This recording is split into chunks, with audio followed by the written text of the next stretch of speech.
Alam barzah adalah alam kubur yang membatasi antara dunia dan akhirat. Barzah menjadi tempat persinggahan sementara jasad makhluk sampai dibangkitkannya pada hari kiamat. Penghuni barzah berada di tepi dunia atau masa lalu dan akhirat masa depan. Kisah perjalanan roh kaum mukmin ahli surga Firdaus hingga menuju ke alam barzah. Siapapun yang yakin akan kematian dan peristiwa gaib lainnya tentu penasaran, ingin mengetahui bagaimana nasib dan perjalanan dirinya kelak. Namun, tak seorang pun yang boleh menyandarkan berita gaib kecuali kepada nas Al-Quran dan hadis yang sahih. Berikut ini adalah sebuah hadis sahih yang memuat penjelasan memadai tentang perjalanan seorang mukmin sejak berhadapan dengan kematian sampai ditempatkan di liang lahat dan mendapatkan berbagai nikmat kubur. Hadis ini diriwayatkan oleh Abu Daud, Ibnu Majah, dan Al-Nasai, Ahmad Al-Hakim, dan Al-Tayalisi. Dikomentari oleh Al-Hakim, hadis ini memenuhi kriteria Al-Bukhari dan Muslim. Pendapat ini pun diakui oleh Az-Zahabi, pihak Dr. Sulaiman Al-Ashikar, Al-Qisas, Al-Ghaib, Fis-Sahih, Al-Hadis Al-Nabawi. Berikut adalah intisari kisahnya. Pada suatu hari, Rasulullah SAW pergi bersama para sahabatnya mengantarkan jenazah seorang sahabat Ansor. Setibanya mereka di pemakaman, penggalian liang lahat belum usai. Maka Rasulullah SAW pun duduk di atas tanah sambil menghadap kiblat. Sementara para sahabatnya duduk di sekitarnya dengan tenang. Saking tenangnya, seakan-akan ada burung hinggap di atas kepala mereka. Melalui hadis ini, perawi hadis menggambarkan bagaimana keadaan di sekitar Rasulullah SAW saat itu. Beliau mengambil sebuah kayu lalu mengorek-ngorek tanah. Kemudian beliau melihat ke langit lalu menunduk. Tak lama beliau melihat lagi ke langit, kemudian menunduk. Hingga 3 kali. Setelah itu beliau bersabda kepada para sahabatnya, "Memohonlah kalian perlindungan kepada Allah dari siksa kubur." Sebanyak 2 atau 3 kali. Lantas beliau pun berdiri dan berdoa, "Ya Allah, sesungguhnya aku berlindung kepadamu dari siksa kubur." Sebanyak 3 kali. Itulah doa Rasulullah SAW sekaligus menjadi pembuka atas hadisnya yang panjang. Beliau menggambarkan kepada para sahabatnya bagaimana keadaan seorang hamba sejak ditemui kematian sampai dimasukkan ke dalam liang kuburnya. Lalu ditinggalkan oleh keluarga, kolega, dan para sahabat. Lantas, apa saja yang menimpa hamba tersebut setelah itu? Dikabarkannya bahwa manusia saat dijemput kematian terbagi menjadi 2 golongan. Ada yang beriman dan ada yang kufur. Dan perbedaan di antara keduanya sangat jauh dan mendasar, sobat. Sesungguhnya, seorang hamba yang beriman ketika hendak meninggalkan kehidupan dunianya dan memasuki kehidupan akhiratnya akan didatangi para malaikat dari langit. Mereka datang dalam rupa terbaik dan akan menempati sebuah tempat tertentu, seraya mengenakan pakaian yang terbaik pula. Wajah mereka putih berseri-seri, seakan mentari yang tengah bersinar. Di tangan mereka terdapat kain kafan dari surga untuk membungkus ruh sang hamba, lengkap dengan minyak wanginya yang akan mengharumkan ruh sang hamba tadi. Tampak terlihat mereka duduk sejauh pandangan mata. Bahkan sebagian orang soleh bisa menceritakan kejadian yang disaksikannya itu. Sementara orang-orang di sekitar mereka sama sekali tidak melihat apa-apa. Tak lama berselang, datanglah malaikat maut dan duduk dekat kepala sang hamba. Dia berkata kepada ruh si hamba, "Wahai jiwa yang tenang, keluarlah kepada Tuhanmu dalam keadaan ridho dan diridhoi." Quran Surat Al-Fajr ayat 27-28. Roh pun tak bisa menunda perintah itu. Dia perlahan mengalir keluar dari jasad seperti keluarnya air yang bersih dan jernih dari mulut keribah air. Setelah roh mukmin yang bersih dan jernih itu keluar, semua malaikat langit dan malaikat bumi mensolatkannya. pintu-pintu langit dibuka. Setiap penduduk pintu berdoa kepada Allah dan memohon agar ruh hamba itu diangkat ke tempat mereka. Begitu ruh sang hamba berhasil dikeluarkan oleh tangan malaikat maut, maka para malaikat yang hadir menyaksikan kematian tidak membiarkan ruh itu sekejap mata pun. Mereka langsung mengambilnya dan meletakkannya di atas kain kafan dan minyak wangi yang mereka bawa dari surga. Demikian kematian yang digambarkan oleh Allah Subhanahu wa Ta'ala dalam Al-Quran, dan Dialah yang mempunyai kekuasaan tertinggi di atas semua hambanya. Dan diutusnya kepadamu malaikat-malaikat penjaga, sehingga apabila datang kematian kepada salah seorang di antara kamu, ia diwafatkan oleh malaikat-malaikat kami, dan malaikat-malaikat kami itu tidak melalaikan kewajibannya.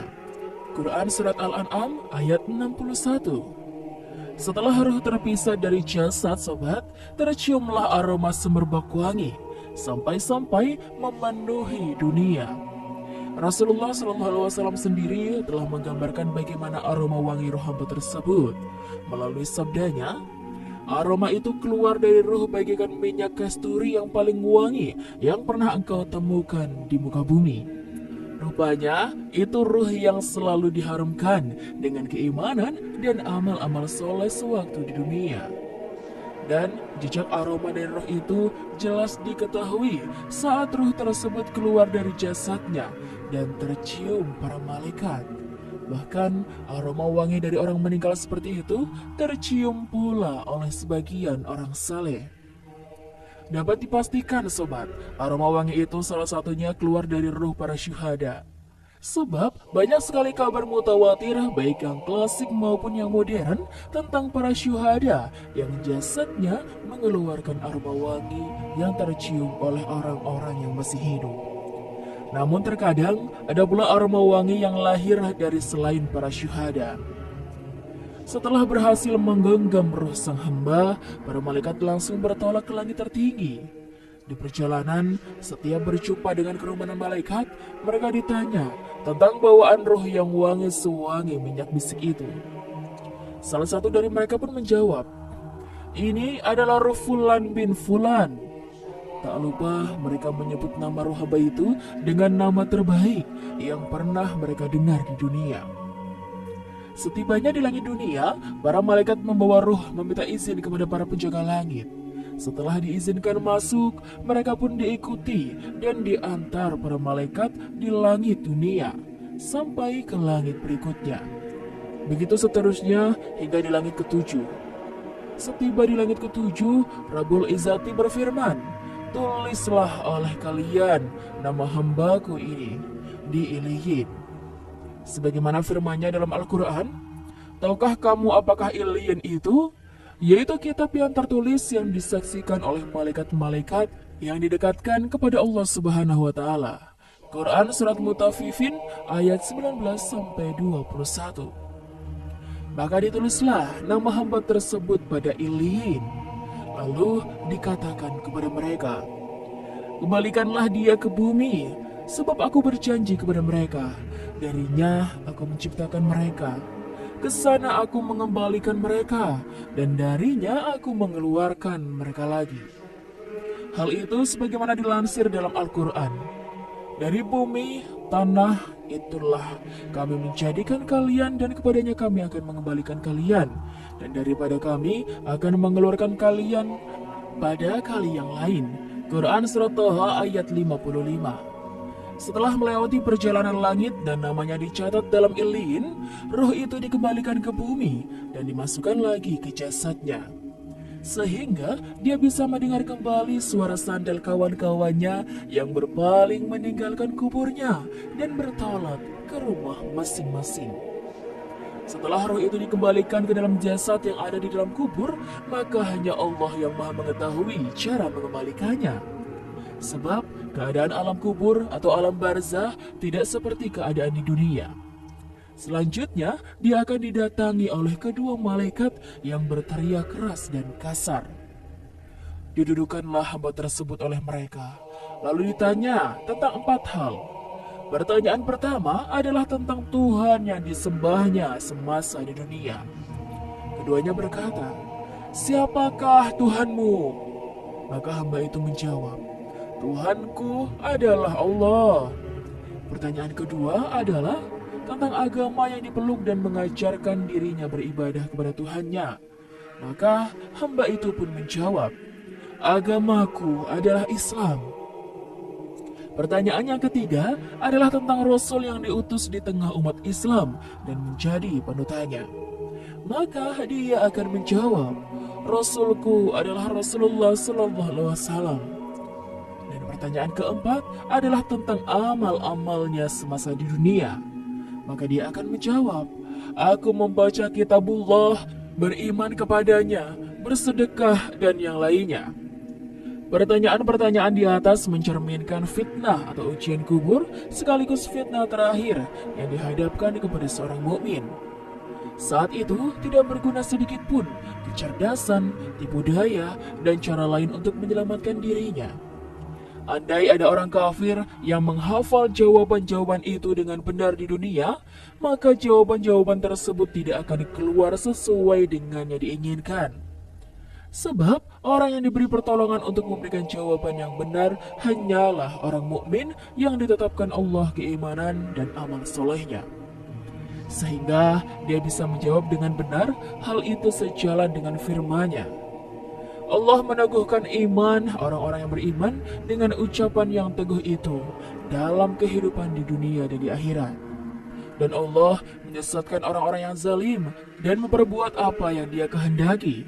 Quran Surat Ibrahim ayat 27. Di sanalah seorang hamba diuji dan diselamatkan dari ujiannya. Namun, itu semua berkat hidayah Allah dan keimanannya, sehingga bisa memberi jawaban yang benar sesuai dengan keadaannya semasa hidup.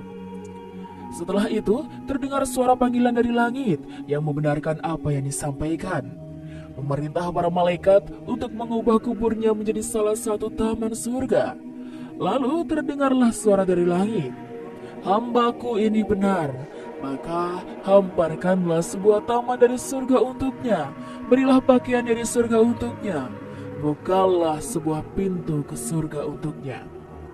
Maka datanglah aroma wangi dari surga kepadanya, dan dilapangkanlah kuburannya sejauh mata memandang.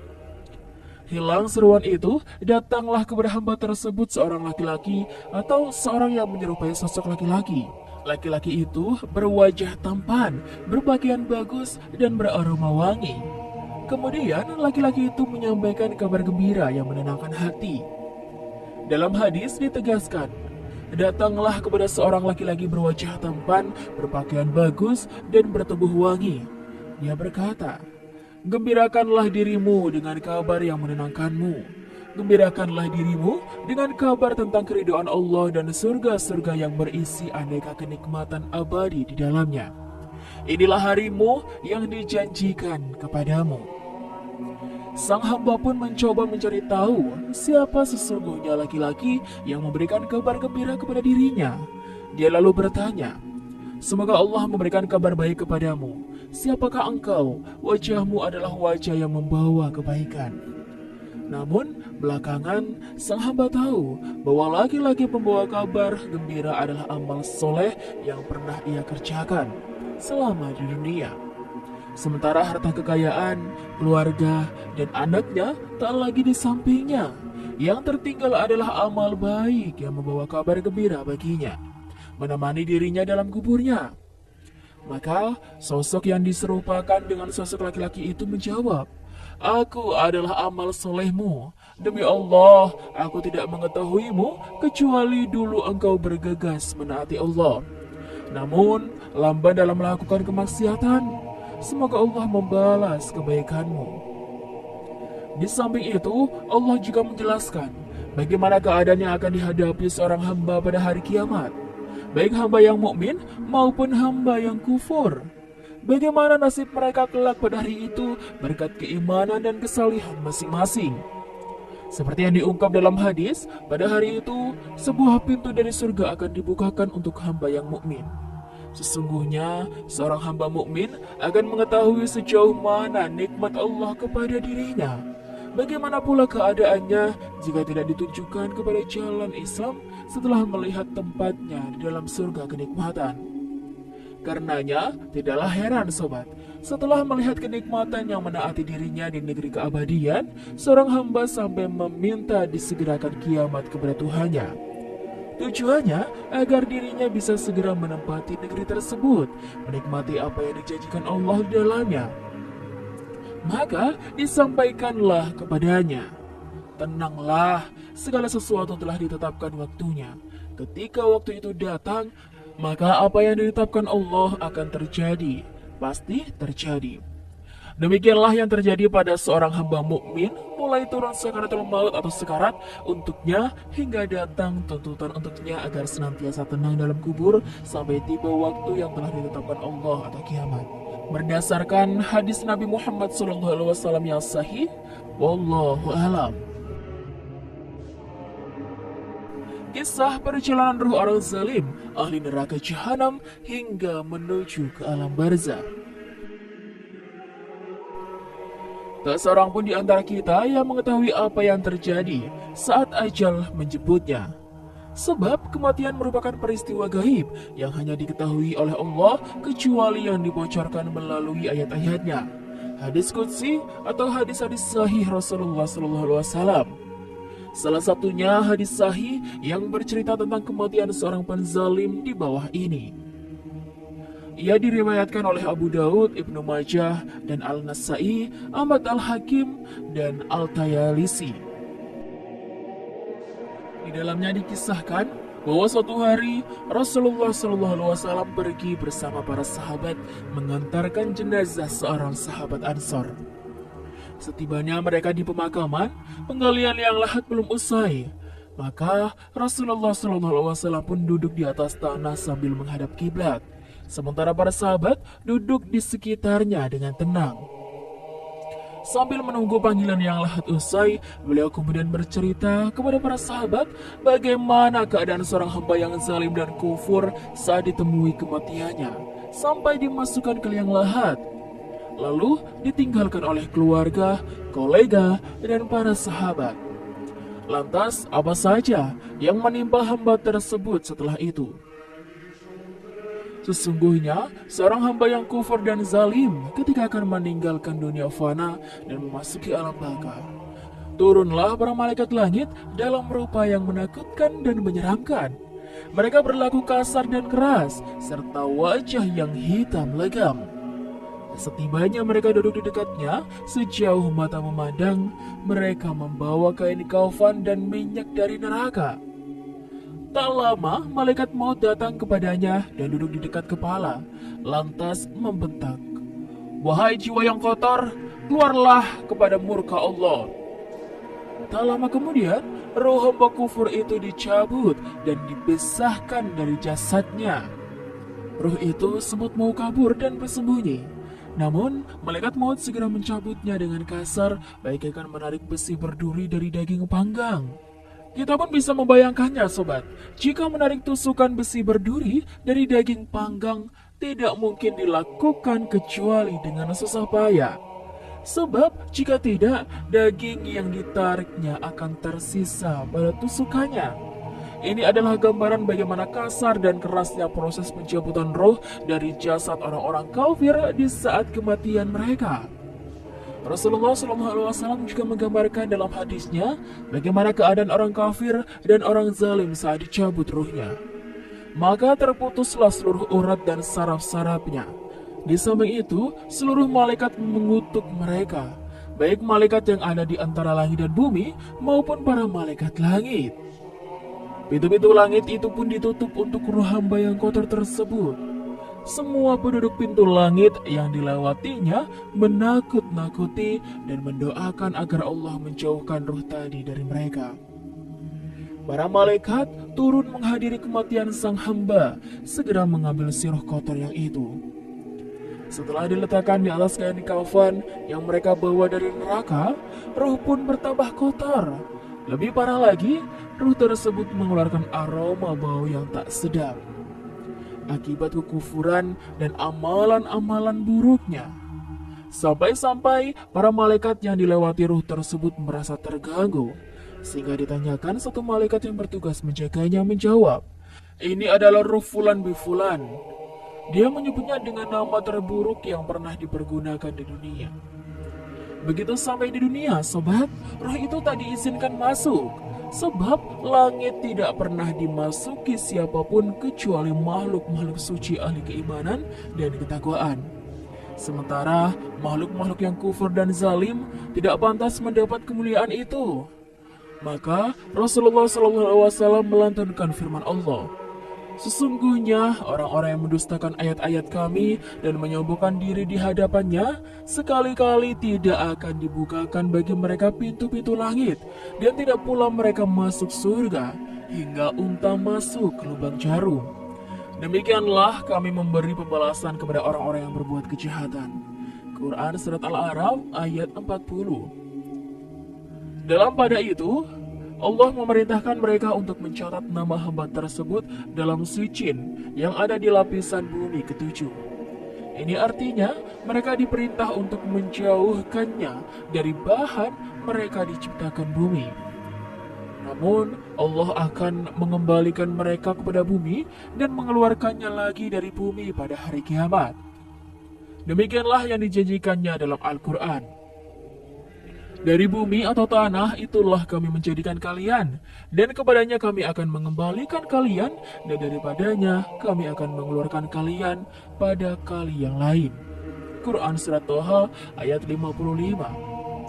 Maka dilaparkanlah roh itu dari langit. Pasalnya ia tak layak mendapatkan kemuliaan dan penghormatan. Bagaimana tidak, sobat? Karena semasa di hidup, ruh tersebut telah melemparkan agama Allah dan menghempaskan syariatnya. Sehingga pantaslah jika ruh seperti itu dibawa dalam keadaan hina dan tidak dimuliakan. Malahan dilemparkan dari langit ketinggian. Ini pula yang ditujukan Allah dalam firman-Nya. Barang siapa yang menyekutukan sesuatu dengan Allah, maka adalah ia seolah-olah jatuh dari langit lalu disambar oleh burung, atau diterbangkan angin ke tempat yang jauh. Quran Surat Al-Hajj ayat 31. Ruh pun dikembalikan kepada jasadnya, sehingga ia bisa mendengar jelas suara sandal-sandal orang yang semula menjadi sahabatnya. Mereka pulang ke rumah dan pergi meninggalkan dirinya, menyendiri menghadapi nasib yang memprihatinkan. Tidak ada seorang pun yang mampu menolong dirinya dari bahaya. Tidak ada satu pun yang mampu membebaskan dirinya dari prahara yang mengelilinginya. Tidak ada perbedaan dalam hal ini antara para raja dengan rakyat jelata. Para penguasa telah meninggalkan kekuasaan mereka. Kekayaan telah menelantarkan mereka. Begitupun keluarga, kawan, dan sahabat. Semuanya telah meninggalkan mereka menghadapi nasib tragis seorang diri. Tak lama kemudian, sobat, malaikat Munkar dan Nakir datang dan menguji mereka dengan sejumlah pertanyaan. Pertanyaannya adalah, siapa Tuhan yang mereka sembah? Apa agama yang mereka anut? Siapa Rasul yang mereka teladani? Namun, mereka bungkam tak mau menjawab. Jawaban mereka adalah hanya, "Hah? Apa? Hah? Tidak tahu, tidak kenal," dan seterusnya. Dalam pada itu terdengar suara panggilan dari langit. "Hambaku itu bohong, maka hamparkanlah sebuah taman dari neraka untuknya. Bukalah sebuah pintu neraka untuknya. Datangkanlah panas dan aroma neraka untuknya." Saat itu pula kuburan disempitkan untuknya sampai tulang-tulang rusuknya menyatu. Kemudian diserupakanlah amal buruk hamba itu dalam wujud seorang laki-laki yang berwajah buruk, berpakaian jelek, dan beraroma tak sedap. Laki-laki buruk rupa itu pun menyampaikan, "Ini adalah harimu di mana engkau dijanjikan."